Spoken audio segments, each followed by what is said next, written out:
Hello मेरे प्यारे से और सुनो कैसे हैं। आशा करता है आप सभी अच्छे होंगे, मस्त होंगे, तंदुरुस्त होंगे और अच्छे से स्टडी करेंगे। तो प्यारे दोस्तों, इस वीडियो में हम कराने वाले हैं पॉलिटिकल साइंस, जिसको हम बोलते हैं राजनीतिक साइंस, और उसका चैप्टर नंबर ये आपको देख रहे हैं 3 है, लोकतंत्र में प्रतिस्पर्धा एवं संघर्ष। मतलब लोकतंत्र में क्या क्या बदलाव हुआ, कैसे क्या क्या राजनीतिक विभाग में कैसे ये सब होता है, उसके बारे से रिलेटेड जितने भी इंपॉर्टेंट क्वेश्चन होते हैं बुक से सभी क्वेश्चन लिया हूँ। अगर इस वीडियो को देख लीजिएगा तो आपको यहाँ से जो भी एग्जाम में क्वेश्चन देखे मिलते हैं, पक्का यहाँ से आपको क्वेश्चन आएंगे। तो आप देख रहे हैं ये पॉलिटिकल साइंस है और ये चैनल है कुमार एकेडमी। ये भाई साहब को थोड़ा सा सपोर्ट कर दीजिए और भाई साहब को चैनल को सब्सक्राइब कर लीजिए, ठीक है। तो आपके ये भैया आपके जितने भी काम होंगे भैया आपको करवा देंगे, तो भैया को सपोर्ट कर दीजिए, भैया को सपोर्ट कीजिए, चैनल को सब्सक्राइब कर दीजिए। चलिए यहाँ से जो क्वेश्चन हम कराने वाले हैं लघु उत्तरीय क्वेश्चन, फिर दीर्घ उत्तरीय कराएंगे, ठीक है। सबसे पहला लघु उत्तरीय में आ गया क्वेश्चन नंबर से आपसे पूछा कि बिहार में हय छात्र आंदोलन का प्रमुख कारण थे। भाई बिहार में हय छात्र क्या था, क्यों हुआ था, इसका क्या कारण था। तो बिहार में मार्च 1974 में छात्रों द्वारा चलाए गए आंदोलन के पीछे 2 मुख्य कारण थे। क्या था, पहला था बेरोजगारी। शिक्षित युवाओं के लिए रोजगार के अवसर को कमी ने उनकी निशान को बढ़ाया था। क्या क्या था, निशान को बढ़ाया था। खाद्य पदार्थ के कीमतों में वृद्धि, महंगाई को बढ़ने से आम जनता के जीवन में कठिन हो गया था। छात्रों ने इन प्रभावित हुए इन दोनों कारणों से मिलकर छात्र आंदोलन को जन्म दिया था। चलिए क्वेश्चन नंबर दूसरा अगर बात करते हैं, ये वीवीआई क्वेश्चन है। देखिए ये ऐसा जो क्वेश्चन होता है ना, राजनीति शास्त्र का, आप कोई भी टॉपिक पढ़ लो, 11th 12th BA कुछ भी ना, तो उसमें आपको चिपकन आंदोलन पूछ दिया जाता है कि चिपकन आंदोलन क्यों हुआ था, चिपकन आंदोलन का मुख्य उद्देश्य क्या था, चिपको आंदोलन के कारण क्या थे। इस टाइप का क्वेश्चन पूछा जाएगा आपको। 11th में भी पूछा जाता है, 10th में भी पूछा जाता है। तो चलिए अब हम बात करते हैं चिपको आंदोलन क्या था। अगर इसको जानना चाहते हैं ना तो आप इसका कहानी पढ़ लीजिए, बहुत ही रोचक, बहुत ही मस्त कहानी था। आप इसको अच्छे पढ़ लीजिएगा ना, बहुत मजा आएगा, ठीक है। तो चलिए यहाँ से पहले क्वेश्चन के हमें लल्लू पल्लू को देखते हैं। और चिपको मतलब क्या होता है, चिपको मतलब होता है चिपक जाना, ठीक है। से किसी के साथ चिपक जाना चिपको कहलाता है। जैसे कि चिपको आंदोलन था ना, पेड़ की कटाई हो रहा था, तो पेड़ की कटाई में क्या होता है कि सभी जो पेड़ को रोकने के लिए ना पेड़ में चिपक जाते हैं। कहते हैं कि पेड़ काटा, भाई तू काटेगा काट, हम पेड़ में चिपक जाते हैं, देखते हैं तू कैसे काटेगा। सब आदमी पेड़ को चिपक कर धर लेता है। अब भाई पेड़ को काटेगा, इंसान को थोड़ी काटेगा, इसलिए पेड़ को नहीं काटता है, पेड़ को बचाने के लिए चिपक जाता है। तो अगर कभी ऐसा माहौल आए तो हमें भी पेड़ को चिपक जाना चाहिए। यार पेड़ पहले की चिपकाने अब तो काट देना चाहिए। चलो अगला हम बात करते हैं चिपको आंदोलन के कारण था। तो चिपको आंदोलन का पर्यावरण का संरक्षण एक महत्वपूर्ण आंदोलन था। इनके मुख्य उद्देश्य थे, देखिए पर्यावरण को बचाना है तो भाई पेड़ लगाइए और पेड़ को कटाने से बचाइए। पेड़ जहाँ पे कटे वहाँ पे आंदोलन कीजिए, पेड़ नहीं कटना चाहिए। कोई अगर काम बाधा हो रहा है तो उसको काम को अलग साइड से ले जाइए, लेकिन पेड़ को बचा दीजिए। अब इसका उद्देश्य क्या था, इसका मुख्य उद्देश्य था, देखिए क्या था, वृक्ष को कटने से बचाना। यह आंदोलन पेड़ को काटे जाने को रोकने के लिए शुरू हुआ था। लोगों ने पेड़ों को गले लगाकर चिपक वनों की कटाई का विरोध किया। पर्यावरण का संतुलन बनाए रखना, वनों की अंधाधुंध कटाई से पर्यावरण को होने वाली नुकसान को रोकना आंदोलन का प्रमुख लक्ष्य था। अंधाधुंध क्या है कि एक दिन में, एक गांव में, एक शहर में हजारों की तादाद में अगर एक दिन में अगर वृक्ष कटने लगे तो पता चले कि साल भर में पूरा वृक्ष कट जाएगा, तो फिर पर्यावरण तो भाई हम लोग तो नष्ट हो जाएंगे ना। पेड़ की वजह से ही पर्यावरण साफ रहता है। अगर पेड़ है तो वर्षा होगा, पेड़ है तो वायु मिलेगा, पेड़ है तो छाया मिलेगा, पेड़ है तो वर्षा होगा। पेड़ नहीं रहेगा, वातावरण शुद्ध नहीं रहेगा, तो भाई ये इतना जो गंदगी है कहाँ जाएगा, इंसान के अंदर जाएगा और इंसान मर जाएगा। क्या करेगा, बीमारी हो जाएगा। और पेड़ पौधा रहेगा तो हवा पेड़ अपने अंदर सोखता है, उसको मिटाता है, ख़त्म कर देता है, ठीक है। इसलिए पेड़ हमें लगाना चाहिए, पेड़ को काटना नहीं चाहिए। अगर वहाँ पे पेड़ ज़्यादा कटा रहा है तो उसका आंदोलन भी करना चाहिए, विरोध भी करना चाहिए, ठीक है। ये कारण था। अगला है कि स्थानीय समुदाय की अधिकतर रक्षा करना और वनों पर निर्भर रहने वाले स्थायी समुदाय के हितों की रक्षा करना भी आंदोलन का महत्वपूर्ण उद्देश्य था। अब सबकी रक्षा भी करना अधिकार था कि हमें जब अब समाज में है तो उनकी रक्षा करना भी मेरा उद्देश्य बनता है। और क्या था कि उन उद्देश्यों के चलते चिपको आंदोलन का पर्यावरण जागरूकता बढ़ाने का अहम भूमिका निभाई। अब भाई देखा कि भाई ये आंदोलन जो है पेड़ कटा रहा है, अब इसको रोकने के लिए क्या करना पड़ेगा। ये तो सब ऐसे मानने वाले नहीं है। अब क्या करो, सभी को योजना बनाए कि सभी व्यक्ति जब पेड़ काटने आए ना, सभी व्यक्ति पेड़ में ही चिपक जाना, पकड़ के डाल लेना, भाई पेड़ काटेगा नहीं, बेचारा भाग जाएगा। इसलिए चिपको आंदोलन उसका नाम पड़ गया, ठीक है। अगला बात करें क्वेश्चन नंबर 3 की स्वतंत्र राजनीतिक गठन कौन होता है। स्वतंत्र राजनीतिक गठन कौन होता है। तो स्वतंत्र राजनीतिक गठन के समूह होता है जो किसी भी राजनीतिक दल के संबंध में न होकर किसी खास मुद्दे या विचारधारा को लेकर काम करता है। इसका उद्देश्य सरकार या राजनीतिक दलों को प्रभावित कर समाज में परिवर्तन लाना होता है। तो देखिए स्वतंत्र राजनीतिक आने का मतलब होता है क्या कि उस पर किसी का दबाव न हो, उसका काम जो विचारधारा हो, कोई खास मुद्दे पर हो, कोई अच्छे काम के लिए वो स्वतंत्र है, वो अपने काम कर सकता है। लेकिन उसी में अगर अस्वतंत्र है, गुलामी है, यानी कि कोई राजनीतिक हो गया, कोई चुनाव जीत गया और उसके ऊपर सर पर किसी और का हाथ है, और कोई योजना बनाना चाहेगा तो वो मना करेगा कि नहीं तुमको ये नहीं करके ये करो, यानी कि बंधा हुआ है। स्वतंत्र का मतलब है वो आज़ाद है, उसके पावर मिला हुआ है, उसको जो भी योजना ला सकता है, परिवर्तन ला सकता है, समाज हो, शहर हो, कोई भी दल हो उसमें प्रभावित कर सकता है। तो ये होता है स्वतंत्र राजनीतिक दल का गठन होता है। अगला हम बात करते हैं भारतीय किसान यूनियन का मुख्य मांग क्या थी। भारतीय जो किसान था इसका यूनियन की मुख्य मांग क्या थी, तो अगर बात करें तो भारतीय किसान यूनियन की मुख्य मांग उपज के लिए मूल्य, कर्ज माफ़ी, बिजली दाम कम करना और सिंचाई के लिए बेहतर सुविधा शामिल करना, ये भारतीय किसान यूनियन की मुख्य मांग थी। ठीक है, आप इसको देख लीजिए। अगला बात करते हैं क्वेश्चन नंबर 5 कि सूचना के अधिकार आंदोलन का मुख्य उद्देश्य क्या था। सूचना के जो अधिकार आंदोलन था उसका मुख्य उद्देश्य क्या था, तो सूचना के अधिकार का मुख्य आंदोलन के उद्देश्य की बात करें तो सरकार को पारदर्शी लाना, जनता को यह अधिकार मिले कि सरकार कामकाज की जानकारी प्राप्त कर सके, भ्रष्टाचार कम करना, सूचना के मिलने से भ्रष्टाचार की मामला उजागर करना आसान होता है, और नागरिकों की सशक्त बनाना। सूचना पाने के अधिकार के जनता सशक्त बनती है और सरकार को जवाबदेह ठहरना पड़ता है। अगर सरकार कुछ हमारे हित में काम नहीं करती है तो हम उसका विरोध कर सकते हैं क्या, हम उसको विरोध करके जनता अपनी पावर से उस सरकार को बातों को पलटवा भी सकते हैं। और कोई जनता के हित में अगर काम नहीं था उसे उसका निर्णय, उनकी कोई भी ऐसी व्यवस्था आती है जो जनता के हित में नहीं तो जनता को नुकसान पहुंचाता है, तो हम क्या कर सकते हैं, सरकार को घेर सकते हैं, सरकार के प्रति आंदोलन कर सकते हैं कि हाँ ये चीज़ नहीं होना चाहिए। सरकार फिर उस बात पर निर्णय लेगी, फिर उसको सुधार करेगी। ठीक है, चलिए क्वेश्चन नंबर 6 की बात करें। क्वेश्चन नंबर 6 कि राजनीतिक दल का परिभाषा दे। राजनीतिक दल क्या है, तो राजनीतिक दल समान विचारधारा रखने वाले लोगों को गठन होता है। ये दल मिलजुल कर लड़ते हैं और जीतने के बाद वो विचारधारा अनुसार देश चलाने का प्रयास करते हैं। तो राजनीतिक जो दल क्या होता है, ये क्या करते हैं, पहले चुनाव लड़ते हैं, चुनाव लड़ने के बाद क्या होता है कि जब दल जीत जाते हैं तो लोगों का एक संगठन बनता है, टीम बनता है, और सभी गोरा क्या करते हैं, मिलकर लड़ते हैं और जीतने के बाद वो विचारधारा के अनुसार देश को चलाने का प्रयास करते हैं। जैसे कि हमारे मोदी जी हो गए, जीतने के बाद सभी दल एक साथ बैठते हैं, उसके बाद वह मीटिंग होती है, कौन काम कैसे करना है, कहाँ पे क्या करना है, तो इस तरह का काम वो अपना करते हैं। क्वेश्चन और बात करते हैं 7, किस आधार पर आप कह सकते हैं कि राजनीतिक दल जनता एवं सरकार के बीच कड़ी का काम करता है। मतलब आप कैसे कह सकते हैं कि राजनीतिक दल जो होता है जनता और सरकार के बीच बहुत कड़ी काम करता है। तो देखिए, राजनीतिक दल जनता की आवाज़ को सरकार तक पहुंचाता है और साथ ही सरकार नीति की जनता तक स्पष्ट करता है। इस प्रकार जनता और सरकार के बीच का काम करता है। ठीक है, चलिए क्वेश्चन नंबर 8 देख लीजिए, क्या कहता है कि दल बदल कानून क्या है। दल बदल कानून क्या है, दल बदल मतलब जानते हैं ना क्या होता है, एक पार्टी से दूसरे पार्टी में जाना, इधर से उधर जाना, ये दल बदल कहलाता है। तो देखिए, दल बदल कानून विधायक और संसद के एक दल दूसरे दल में पलायन कर रोकने के लिए संविधान को संशोधन कर कानून बनाया गया है, इसे दल बदल कानून कहते हैं। ये कानून भी बनाया गया है कि अगर कोई भी पार्टी दूसरे पार्टी में, अगर वह संसद है, अगर वहाँ पर उसको पार्टी में अच्छी से व्यवस्था नहीं मिल रहा है, अच्छी से उसकी इज्जत प्रतिष्ठा नहीं हो रही है, उनकी बातों को नहीं समझा जा रहा है, उन पर दबाव डाला जाता है, तो वो पार्टी दूसरे पार्टी में वो जा सकता है। तो दूसरे पार्टी अगर उससे सहमत हो कि हाँ आप आइए, हम अपने पार्टी में आपको संसद बनाएंगे, तो पार्टी इससे छोड़कर उस पार्टी में जा सकता है, तो इसे दल बदल करते हैं। ठीक है, क्वेश्चन नंबर 9 की बात करें। क्वेश्चन नंबर 9 क्या कहते हैं, राष्ट्रीय जनता दल किसे कहते हैं और राष्ट्रीय राजनीतिक दल किसे कहते हैं।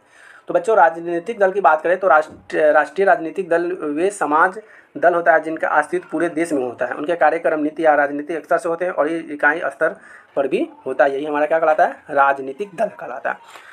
तो ये 9 क्वेश्चन जितने थे अति लघुतरीय थे, और इसमें अति लघुतरीय और लघुतरीय दोनों शायद मिक्स थे, और ये बहुत ही इंपॉर्टेंट क्वेश्चन था जो मैंने आपको यहाँ से करा। अब यहाँ से जो हम कराने वाले हैं ये दीर्घोत्तरीय प्रश्न है, जो कि आपको बुक से रिलेटेड जितना भी है बुक्स आप मिला लीजिएगा। पूरा बुक से NCERT है, और वीडियो को पूरा लास्ट तक देखिएगा, तभी आपको कुछ समझ में भी आएगा। तो वीडियो को लास्ट तक देखिए और चैनल को सब्सक्राइब भी कर दीजिए। ठीक है, चलिए बात करते हैं कि संघर्ष के लोकतंत्र मजबूत होता है, इस कथन से सहमत है, अपने पक्ष में उत्तर दें। मतलब जन संघर्ष जो है लोकतंत्र मजबूत होता है, क्या आप इस बात कथन से सहमत हैं, तो अपने पक्ष में बताइए कि सहमत है कि नहीं है, और हैं तो क्या है। तो देखिए, कह रहा है कि हाँ मैं इस कथन से सहमत हूँ, जन संघर्ष लोकतंत्र को मजबूत बनाता है। लोकतंत्र जनता का शासन जनता के लिए होता है, और लोकतंत्र कभी कभी सरकार की जनता की आवाज़ को अनदेखा कर सकती है या गलत नीतियाँ बना सकती है। ऐसे में शांतिपूर्ण संघर्ष करना सरकार को जगाने का भी काम करती है। और उसी का है कि जन संघर्ष सरकार के जवाब देनी बनती है, और लोग के शिकायतों को उजागर कर सरकार जवाब देती है। और सरकार क्या करती है, जवाब भी देखती है कि आपके अंदर आपके प्रति कोई गलत कोई नियम लागू हो जाता है, कोई गलत आपके विरोध में हो जाता है, तो सरकार उस पर सोचती भी है, विचार भी करती है और उसका जवाब भी देती है। जनता की भागीदारी बढ़ाते हैं और लोगों को सरकार के लिए लामबंद करते हैं, जिसमें उनकी लोकतंत्र भागीदारी बढ़ती है।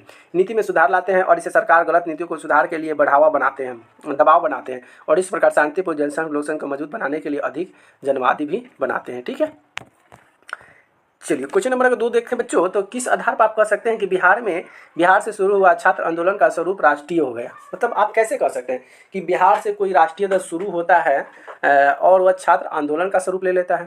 तो देख लीजिए, बिहार से शुरू हुआ छात्र आंदोलन कई कारणों से राष्ट्रीय सूत्र में लाया गया। छात्रों को व्यापक होता है। बिहार में छात्रों की समस्या थी, जैसे खराब शिक्षा व्यवस्था, भ्रष्टाचार, बेरोजगारी, वे पूरे देश में कामों बंद मौजूद थे। इस वजह से अन्य राज्यों के छात्र भी बिहार के राज्यों के सहानुभूति रखते थे। मतलब अन्य भी राज्यों के जो लोग थे, छात्र बिहार के छात्रों के साथ अच्छी भावना रखते थे और अपने अपने राज्यों में भी इस तरह के मुद्दे को लेकर प्रदर्शित करते थे। मीडिया का प्रसार करना, उस समय रेडियो और राष्ट्रीय समाचार पत्रों ने बिहार राज्य आंदोलन को व्यापक कवरेज दी और इस देश में लोगों के बिहार में हो रहे छात्र आंदोलन की जानकारी मिली और वे इससे जुड़े मुद्दों को सहमत होते हुए भी समर्थन करने लगे। जयप्रकाश नारायण के नेतृत्व में जाने माने समाजसेवी जयप्रकाश नारायण जेपी ने बिहार के आंदोलन में अपना समर्थन दिया और उन्हें सपोर्ट किया। किसने? जयप्रकाश नारायण ने। उनकी छवि और जनमतता के समाज में कारण छात्र आंदोलन देशव्यापी पहचान मिली। जेपी के नेतृत्व में यह आंदोलन सिर्फ छात्र आंदोलन न रहकर एक व्यापार जन आंदोलन बन गया। अब छोटा छोटा आंदोलन था, अब उसको सरकार नहीं मानती है, सरकार उसको बात को इग्नोर करती है, ध्यान नहीं देती है, तो वो आंदोलन धीरे धीरे बहुत बड़ा रूप ले लेता है। तो वही बात हुआ। इस प्रकार बिहार से शुरू हुआ छात्र आंदोलन छात्रों की साझा समस्या, मीडिया के प्रसार, जयप्रकाश नारायण नेताओं के समर्थन में और स्वरूप ले गया था। चलिए क्वेश्चन नंबर देखते हैं तीसरा। क्वेश्चन नंबर तीसरा क्या कहता है कि निम्नलिखित में से बढ़े और अपने पक्षों में उत्तर दें। कह कि क्षेत्रीय भवनों का निर्माण मजबूत करनी और दबाव के समूह नेतृत्व, इसलिए इसे समाप्त कर देने चाहिए। जनसंघ का विरोधी और भारत के लोकतंत्र के आंदोलन में महिलाओं की भूमिका का नयन। अब इसके आंदोलन क्या थे? पहला तो बात करते हैं कि क्षेत्रीय, कहाँ भाग गया यार, हाँ आ गया यहाँ पे। पहला क्या था कि क्षेत्रीय भवन। तो इसका आंसर क्या कहता है कि क्षेत्रीय भवन उग्र होने के वादी पैदा होता है और इसे देश की अखंडता खतरे में पड़ जाती है। क्षेत्रीय भावना और हद लोकतंत्र के लिए अभिशाप बन जाती है। अब देखिए, क्षेत्रीय भावना लोकतंत्र का मजबूत करना, तो अगर बात करें क्षेत्रीय भावना उग्र हो जाती है, जैसे कि बांग्लादेश में क्या हुआ था, हिंदू मुस्लिम में राइट हुआ था, तो इस समय क्या होता था कि उसमें स्थिति क्षेत्रवाद की स्थिति पैदा हो गया था, जिससे देश की अखंडता खतरे में पड़ गई थी और उस पर देश को कदम उठाना चाहिए। चलिए, उसी का आंसर है कि वास्तव में दबाव और समूह के गठन से सरकार का नीति प्रभाव करते हैं और कोशिश करते हैं। अतः यह कहना दबाव समूह का पवित्र समूह है बिल्कुल इससे निराधार है। इसे समाप्त करने के लिए कोई औपचारिक नहीं है। जनसंघर्ष लोगों का विकास होता है, इसलिए मजबूत बनाने से इसे दृढ़ करने में जनता की अहम भूमिका होती है और लोकतंत्र ने इसे संघर्ष द्वारा विकसित करती है और विरोधी नहीं बल्कि लोकतंत्र के लक्ष्य को समाप्त करने के लिए एकमात्र होता है। अगला बात करते हैं घ नंबर की, यह कहना कि लोकतंत्र के लिए आंदोलन की महिला भूमिका नगण्य है सरासर गलत है। अज्ञात और चिपको आंदोलन की ताड़ी विद्रोह आंदोलन में महिलाओं को बढ़ चढ़कर हिस्सा लिया, उसका विरोध किया। अभी महिलाओं, अब तो पहले महिलाओं को छूट नहीं था, अब तो महिलाओं को पूरा छूट है आंदोलन करने की, बोलने की, हर चीज़ की अब आंदोलन है तो कर सकती है। इसके अतिरिक्त नर्मदा बचाओ आंदोलन की मुखिया मेघा ने इस आंदोलन किया और उसे राष्ट्र बना दिया। इस समय समय पर लोकतंत्र के लिए आंदोलन को महिलाओं को अपनी उपस्थिति को दर्जा कराई गई थी। चलिए 2-4 क्वेश्चन और है, उसको भी देख लेते हैं। चलिए क्वेश्चन नंबर 4 क्या कहता है कि राजनीतिक दल को लोकतंत्र का प्राण क्यों कहा जाता है। तो अगला बात करें तो यहाँ से क्या है कि लोकतंत्र में और प्राणों इसलिए कहा जाता है क्योंकि ये दल प्राथमिक प्रक्रिया से स्वरूप चलाने की महत्वपूर्ण भूमिका निभाती है। आइए इसे देखते हैं कैसे। पहला आता है प्रतिनिधि। राजनीतिक दल के समान विचारधारा रखने वाले लोगों को समूह होता है। ये दल चुनावों में खड़े होकर जनता के विचार और प्रतिनिधि करते हैं। उसके बाद है निर्मित दल चुनाव जीत कर सरकार बनाते हैं और इसे अपनी नीतियों को लागू करते हैं। इससे जनता को यह चुनाव लड़ने का मौका मिलता है, वे सरकार को चाहते हैं। उसके बाद चुनाव प्रक्रिया। उम्मीदवार खड़े करके चुनाव का प्रचार कर और स्वस्थ चुनाव प्रक्रिया को बढ़ावा देते हैं। स्वस्थ करें तो अच्छा से न दंगा होना चाहिए, न किसी की भावना में ठेस पहुंचनी चाहिए, ठीक है। उसके बाद विपक्षी दल। सत्ताधारी दल को रास्ता में रखने के लिए विपक्षी दल सरकार की आलोचना करते हैं, उन्हें जवाबदेही बनाते हैं। उसके बाद जन जागरूकता। राजनीतिक दल के लोगों को राजनीतिक मुद्दे के बारे में जागरूक करते हैं और उन्हें राजनीतिक भागीदारी को बढ़ावा देते हैं। उसके बाद संक्षेप। भारतीय लोकतंत्र में गतिशील बनाते हैं और जनता की आवाज़ को सरकार तक पहुँचाते हैं। ये दल की लोकतंत्र की यही प्राण कहा जाता है। चलिए क्वेश्चन नंबर 5 क्या कहता है, इसको भी देख लीजिए। राजनीतिक दल की राष्ट्रीय और प्रकार का योगदान करते हैं। तो राष्ट्रीय दल भारत विकास की कई महत्वपूर्ण तरीकों का योगदान करते हैं, जैसे कि नीति निर्माण, जिम्मेदारी का सरकार, राजनीतिक साक्षरता। ये मेन टॉपिक हो गया। इसी टॉपिक को आपको एग्जाम में लिखना पड़ेगा, ठीक है। मेन टॉपिक ये रहेगा। अब निर्माण। दल विभिन्न विचारधाराओं की नीतियों को जन्म के सामने रखते हैं और चुनाव जीतने के बाद पार्टी अपनी नीतियों को लागू कर देते हैं और विकास की मांग प्रस्ताव करती है। दूसरा अगर बात करें तो जिम्मेदार सरकार। जिम्मेदार सरकार क्या होता है कि सत्ताधारी दल जनता के प्रति जवाबदेह होता है। अब ऐसा नहीं कि जनता हमसे जवाब मांग रही है और हम उसकी बात को अनदेखा कर देते हैं, ऐसा नहीं होना चाहिए। विपक्षी दल सरकार के कार्यों के समक्ष उन्हें सही दिशा दिखाते हैं। अब जो सरकार है अगर उसमें कोई खोटी है, कोई प्रॉब्लम है, कोई अच्छा काम नहीं है जो सबके हित में नहीं है, तो विपक्षी दल उसको क्या कर सकता है, उसको सही आईना दिखाएगा, सही दिशा बताएगा कि नहीं ऐसे नहीं होना चाहिए, ये बात नहीं होना चाहिए। ऐसे संसद में अधिकतर पक्ष और विपक्ष लड़ते रहते हैं। इससे भ्रष्टाचार कम होता है और सरकार को जवाब देकर उनका विकास तेजी आती है। अगला हम बात करते हैं, अगला क्या कहता है कि सामाजिक और समरसता राजनीतिक दल और विभिन्न समुदायों के लोगों को एक मंच पर लाते हैं, जिससे सामाजिक समरसता और एकता जागरूकता मजबूत होती है और विकास के लिए जरूरी होती है। और ये सभी दल के नेता और समूह जब एक साथ वो मिलते हैं तो राष्ट्र भी क्या होता है, मजबूत होता है। जन भागीदारी दलों के लिए समस्या को उठाते हैं और राजनीतिक प्रक्रिया को शामिल करते हैं। इससे लोगों को जागरूकता बढ़ती है और लोगों की भूमिका भी निभाते हैं। इस प्रकार राजनीतिक दल के निर्माण जवाबदेही सुनिश्चित करते हैं, जिससे सामाजिक सिद्धांत को बनाए रखने के लिए भागीदारी और प्रक्रिया को महत्वपूर्ण निभाते हैं। चलिए क्वेश्चन नंबर देख लीजिए 6। क्वेश्चन नंबर 6 क्या है कि राजनीतिक दल के प्रमुख कार्य क्या है। राजनीतिक दल का जो प्रमुख कार्य क्या क्या है, तो राजनीतिक दल के जो प्रमुख कार्य अगर बच्चों देखें तो राजनीतिक दल के लोकतंत्र में रीढ़ है। इसके महत्वपूर्ण कार्य क्या क्या कार्य है, तो देख लीजिए। पहला कार्य विचारधारा को बढ़ावा देना। तो राजनीतिक दल के विशेष विचारधारा जैसे कि समाजवाद, पूंजीवाद, राष्ट्रवाद मानते हैं। ऐसे के बीच में अपनी विचारधारा को फैलाए और नीतियों को बनाए रखने में विचार को ध्यान में रखते हैं। उसके बाद निर्वाचन प्रक्रिया में भाग लेना। दल उम्मीदवार खड़े रहते हैं और चुनाव लड़ते हैं, जनता से वोट मांगते हैं। कभी कभी आपके गांव में भी जनता जाते हैं कि दादी काकी वोट देबई, रउआ तो हम राशन दिवा देबई, रउआ के हम वृद्धा पेंशन दिवा देबई ना बेलई। हाँ अरे हमरा वोट दियो ना, हम तो जीतला के बाद तो रउआ हम कहते हम तो सब कुछ बना देबई। ये सब वादे होता है। अब वादे होने के बाद कौन क्या कि हम तो पहला बार अली, हम तो अल ही न रे, तू नतिया तू अले ना तो जीतले कैसे, मतलब ऐसा बात होता है। ठीक है, तो राजनीतिक लोग भी गजब होते हैं। उसके बाद होता है सरकार चलाना। सरकार चुनाव जीतने के बाद दल सरकार बनाती है और अपने घोषणा पत्र में किए गए वादों को पूरा करने का प्रयास करती है, कानून बनाती है और देश के विकास के लिए नीति बनाती है। जैसे कि अगर देखिए कितना टॉपिक, अगर कोई पढ़ रहे ना तो सरकार से लड़ने की क्षमता रखता है। देखिए क्या करता है सरकार, चुनाव पहले तो सरकार चुनाव लड़ने से पहले बहुत सारा वादा करती है। जैसे कि अगर एग्जाम्पल में हम दें तो मोदी जी जो कहें तो वो तो करते ही हैं, लेकिन अगर इसके विपक्षी दल को देखें जैसे कांग्रेस पार्टी के हैं, क्या राहुल गांधी ने क्या बोला था कि हमारे जीतने के बाद खटाखट कितना 8,000, और ये अब जीत गए। ऐसा नहीं कि पूरे देश पूरे राज्य में जीते। अच्छा ठीक है, आप कहीं पे जीते जहाँ पे आपका सरकार बना वहाँ तो खटाखट दीजिए, नहीं दिए, तो यही होता है। तो यहाँ पे क्या करा है कि वादे को पूरा करने प्रयास करती है, वे कानून बनाती है और देश के विकास के नीतियाँ बनाती हैं। तो ये करते हैं, लेकिन कुछ कुछ नेता अपने जेब गरम करते हैं, उससे जनता से मतलब नहीं होता। जैसे कि कांग्रेस, हारे हुए दल विपक्ष में बैठे हैं और वे सरकार की आलोचना करते हैं, गलत नीतियाँ के रोकने का प्रयास करते हैं और लोगों के सरकार के जवाबदेह ठहराने में मदद करते हैं और उन्हें बताते हैं कि सरकार में क्या चीज़ नीतियाँ हैं और उसे बताते हैं और समझाते हैं, उसकी मदद भी करते हैं। उसके बाद है चुनाव नीति का प्रदान करना। दल भविष्य में नेताओं को तैयार करते हैं और उन्हें चुनाव में खड़ा करते हैं और नेताओं के जमीन सरोकारों से जोड़ रखता है। उसके बाद संक्षेप में देखें तो संक्षिप्त राजनीतिक दल के विचारों को व्यक्त करते हैं और नीति देते हैं, सरकार चलाने और लोकतंत्र को मजबूत बनाते हैं। यही सभी काम होता है जी। चलिए क्वेश्चन नंबर 7 देखते हैं। क्वेश्चन नंबर 7 की बात करें बच्चों तो राष्ट्रीय एवं राज्य राजनीतिक दल के मान्यता प्रदान करते हैं और इन्हें मापदंड किया है।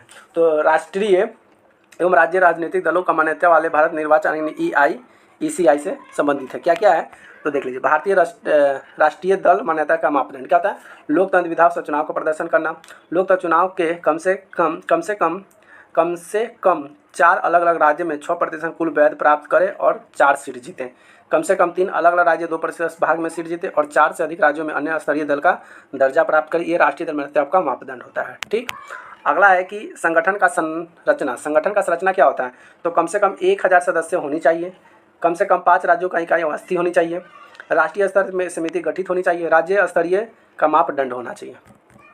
उसके बाद विधानसभा चुनाव के प्रदर्शन। विधानसभा चुनाव का प्रदर्शन क्या होता है, तो संबंधित राज्यों को 6% कुल वैध प्राप्त और 2 सीट जीता होना चाहिए। लोकसभा विधानसभा में 2% सीट जीती होनी चाहिए, तब वह प्रदर्शन चुनाव में विधान परिषद में प्रदर्शन कर सकता है। अगला है कि संगठन का संरचना करना। कौन कर सकता है, तो संबंधित राज्यों में 500 सदस्य होने चाहिए। 500 सदस्य क्या होता है, 500 सीट होता है विधानसभा में, तो 500 सदस्य होना चाहिए। इन राज्यों इकाइयों का गठित होना चाहिए और राज्य स्तरीय समिति गठित होनी चाहिए, तभी जाकर वह संगठित संरचना कहलाएगा। अब इसके मान्यता के लाभ भी होता है। क्या लाभ होता है, चुनाव चिन्ह का अध्यक्ष बने आरक्षण होता है, चुनाव प्रचार की सुविधा होती है, चुनाव आयोग का वित्तीय सहायता मिलता है, मीडिया कवरेज करता है और कानूनी सुविधाएं मिलती है। ठीक है, अब यहाँ से लास्ट प्रश्न आ गया, लास्ट यहाँ पे आ गया नोट्स। क्या कहता है कि मान्यता प्राप्त दलों को चुनाव आयोग का नियमों का पालन करना पड़ता है। अब चुनाव में जब खड़ा होता है ना चुनाव आयोग नोटिस निकालता है कि जितने भी हमारे कैंडिडेट है सबको ये चीज नियम फॉलो करना पड़ेगा, तो ये फॉलो करता है। मान्यता न मिलने पर दल पंजीकृत गैर मान्यता प्राप्त दल बन जाते हैं और मान्यता प्राप्त दल को 5 साल में अपनी मान्यता का नवीकरण करवाना होता है। और जो जीत जाता है उसे 5 साल के लिए एक सर्टिफिकेट मिल जाता है और उसे नवीकरणीय करवाना पड़ता है, यानी कि काम करने के लिए उसे करवाना पड़ता है डिग्री। तो चलिए आज के लिए बहुत ही अच्छा, आज के लिए इतना ही। फिर मिलते हैं अगले नए वीडियो में नए टॉपिक के साथ। तब तक के लिए bye bye, thank you, love you.